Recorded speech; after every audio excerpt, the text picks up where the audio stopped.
Amis du travail de la tôle, bonjour. Il y a quelques temps, pour l'équipement de mon Mechalab, je vous ai montré une presse. Et j'avais dit, et je dis toujours, que c'est un outil qui était, ma foi, fort utile. Mais dans les outils que je veux à tout prix avoir dans mon atelier, il y en a un qui est encore, à mon avis, encore plus utile, à savoir une cisaille. Cisaille qui va permettre de découper principalement toutes sortes de tôles, mais éventuellement aussi, dans certains cas, des profilés, des PCB, des choses comme ça. Alors, trouver une bonne cisaille, c'est pas forcément évident, et surtout, ça peut des fois coûter relativement cher. Et en me baladant sur Ali, l'autre fois, j'ai vu celle-ci, qui m'a semblé avoir un très bon rapport qualité-prix, et je veux dire, à la limite, une taille aussi qui fait que, bah, voilà, je pourrais la mettre assez facilement dans mon atelier Mechalab, hein, sachant que j'en ai une, je vous avais déjà montré, une très grosse, mais que j'avais payé bien plus cher dans mon autre atelier. Donc voilà, il s'agit de la HS5, donc Hanché, hein, ça veut dire cisaille à main, qui pèse, si on regarde bien, c'est marqué dessus, voilà, 10 kg, hein, le net weight, hein, après l'emballage, 12 kg. Donc bah, je vous propose de découvrir ensemble, la découvrir ensemble, hein, je n'ai même pas encore ouvert le colis. Alors, c'est ce que nous allons faire tout de suite. Donc ça arrive tout ça dans ce carton, hein, tout à fait classique. Bardé de scotch comme d'habitude.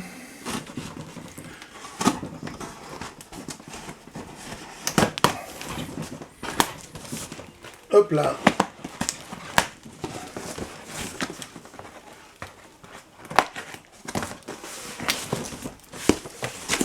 Et voilà ce que nous avons à l'intérieur. Donc nous avons un petit manuel, a priori en anglais, avec une vue éclatée de la bête, donc ça c'est toujours intéressant.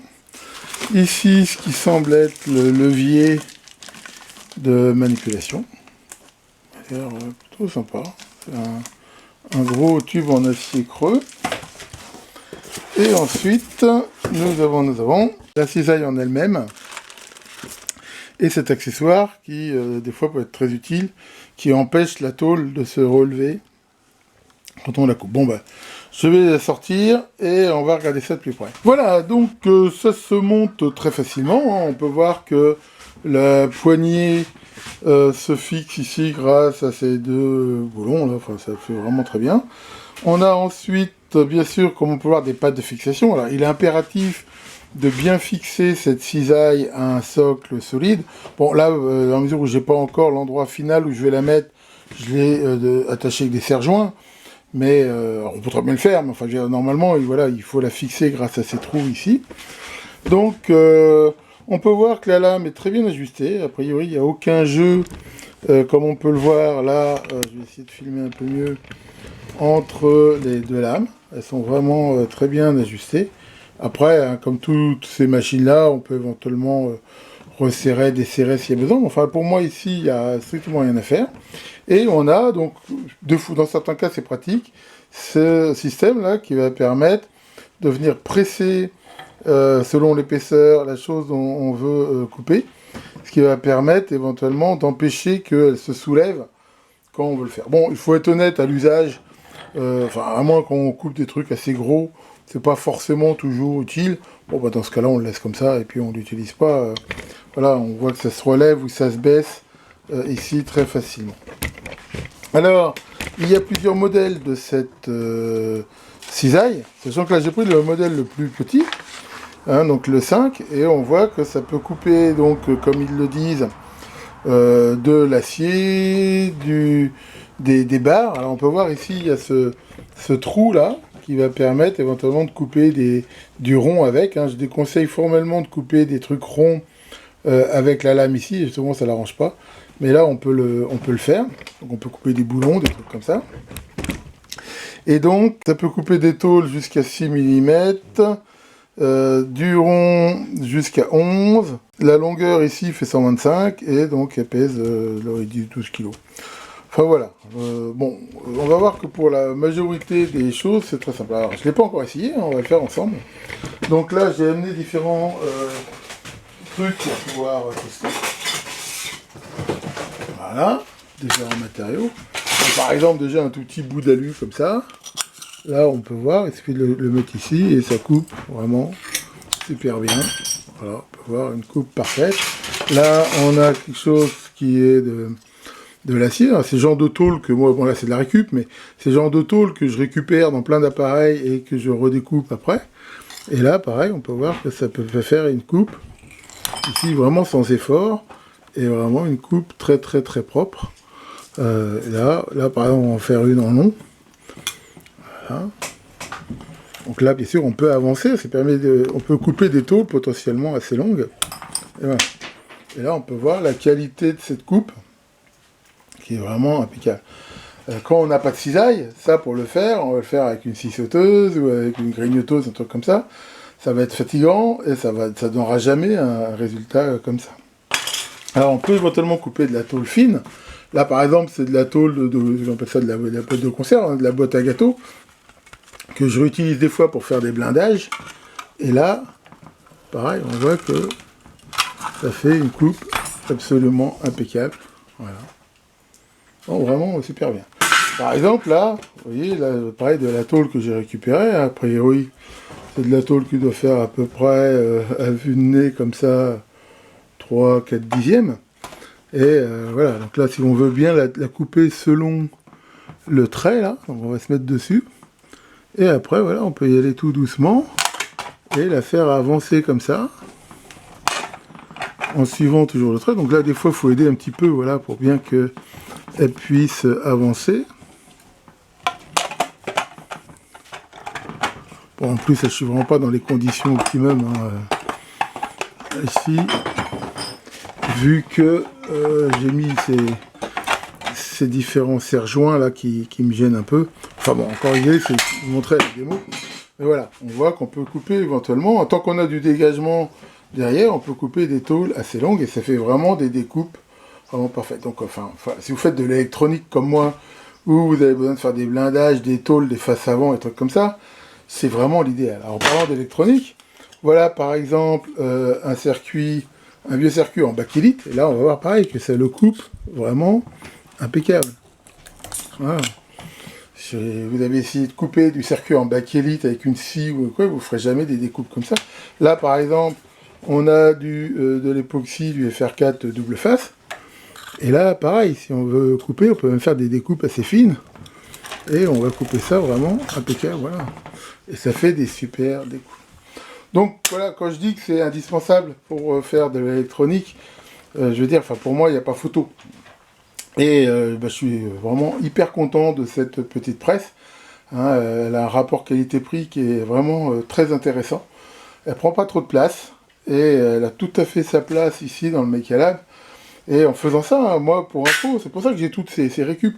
À chaque fois que je récupère des vieux appareils, des vieux ordinateurs, enfin quoi que ce soit, très souvent il y a des boîtiers en tôle, trucs comme ça. Alors souvent on est embêté pour les conserver parce que ça prend de la place. Mais justement, grâce à une cisaille comme ça, on peut en quelque sorte les mettre à plat et ça vous fait une réserve de tôle qui sera vraiment hyper pratique pour après pour faire tous vos montages, pour faire des châssis, tout ce que vous voulez. Donc ça, éventuellement, donc après, je vous en montrerai, je vous en ai déjà montré avec une petite plieuse, mais enfin, déjà avec un étau, on peut faire des bons pliages. Et voilà, si vous faites des montages électroniques, un peu de mécanique, c'est impeccable. Alors après, là on voit qu'elle a des capacités assez importantes. Ce qui est sûr, et je l'avais déjà dit pour la presse, et je le redis ici, si on veut que ces outils-là durent, ils peuvent durer très longtemps, il faut juste bien les utiliser et bien les entretenir. Bien les entretenir, c'est vérifier qu'il n'y a pas de corrosion, toujours bien maintenir lubrifié, ça, là, de temps en temps, passer un chiffon gras, un truc comme ça, pour que seulement ça reste bien gras. Et surtout, ne pas forcer. À chaque fois que j'ai vu des presses comme ça qui duraient pas dans le temps, c'est qu'à un moment donné, on a forcé comme un bourrin, on a voulu couper un truc qui était pas de la bonne forme, qui était au-delà des capacités de coupe. Et ben voilà, dès le moment où ici, il va y avoir un endommagement là de la lame, ça y est, après ça fera des coupes pourries, ça fera des marques, des trucs comme ça. Mais tant qu'on les utilise comme ça pour couper, enfin je veux dire surtout tout ce qu'on va utiliser en électronique, hein, des tôles jusqu'à 1, 2 mm d'épaisseur, 3 mm même, ça va le faire très bien. Et pour info, ça coupe généralement aussi très bien du plastique, des trucs comme ça. Faut juste y aller gentiment et pas forcer. Et comme j'ai dit, faut pas couper du rond ici avec, ça souvent. Alors dans la mesure où il y a ici ce trou là, éventuellement, bah, ça l'abîmera pas, vu que ça coupera ici. Ça peut être des fois utile pour couper, alors ils disent jusqu'à 11 mm, mais voilà, c'est pareil. C'est encore une fois, si vous forcez pas, ce genre d'outil, ça durera, ça vous survivra même probablement. Donc, bah, que dire de cette petite presse? Bah, vraiment, top banane, quoi. Je veux dire, enfin, le rapport qualité-prix est extra. On voit que ça fait des coupes qui sont vraiment impeccables. Voilà. Par exemple, quand vous utilisez de la protoboard, des trucs comme ça, voilà, avec ça, vous allez pouvoir couper. On peut très bien faire des biseaux. On peut faire à peu près tout ce qu'on veut comme ça avec. Et comme on peut voir, ça fait des coupes impeccables sans effort rapidement, quoi. Ah bon. Honnêtement, pour moi, ça fait partie des must-have si vous faites de l'électronique. Ça, d'avoir une perceuse sur colonne, c'est déjà l'idéal. Bon, après, avoir des presses, des trucs comme ça, c'est aussi bien, hein. Enfin, plus on est équipé, mieux on peut faire ces projets. Mais, enfin, je veux dire, voilà, ça, vraiment, si vous faites de l'électronique, ne serait-ce que pour ça, ou du modélisme ou des trucs comme ça, c'est vraiment un outil que je vous conseille et que vous ne regretterez pas. Bon, bah vraiment, super bonne pioche avec cette petite cisaille, vraiment. Ma note vraiment terrible, 19, 18 peut-être. En fait, le seul défaut que je lui ai trouvé, c'est que le système d'appui, là, l'espèce de truc qui se descend, à un moment donné, il n'est pas réellement perpendiculaire, il est un tout petit peu ambigu. Bon, d'abord, c'est un truc que j'utilise peu, mais enfin bon, je pense que c'est très facile aussi à corriger.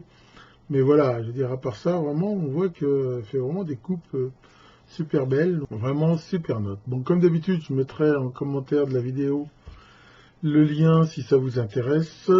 Et un mot quand même par rapport à ça, justement, faites toujours très attention, ce genre de choses, de bien choisir le dépôt.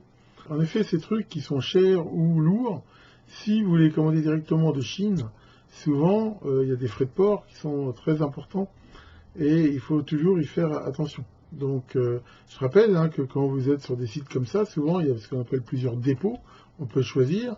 Et celui-ci, par exemple, avec le dépôt que j'ai choisi, qui est en Europe, d'abord c'est arrivé très rapidement, et voilà, sans aucun frais démentiel de port. Donc voilà, vérifiez bien toujours avant de cliquer, parce que des fois, on peut se faire avoir. Sinon, comme on l'a vu, c'est arrivé, c'est très très bien emballé, il n'y a rien à dire, c'est arrivé en très très bon état. Tiens, salut Caroline, qu'est-ce qui t'arrive? J'ai vu que tu étais fâché à mort avec Maurice, qu'est-ce qui s'est passé? Vous étiez en train de discuter, Maurice t'a dit qu'est-ce que tu aimerais faire avec mon corps, et toi t'as répondu l'identifier à la morue. C'est en effet pas très sympa. Bon allez, essayez de vous rabibocher. Là-dessus, que le grand coupe-coupe vous fasse de belles découpes, et à très bientôt pour de nouvelles vidéos.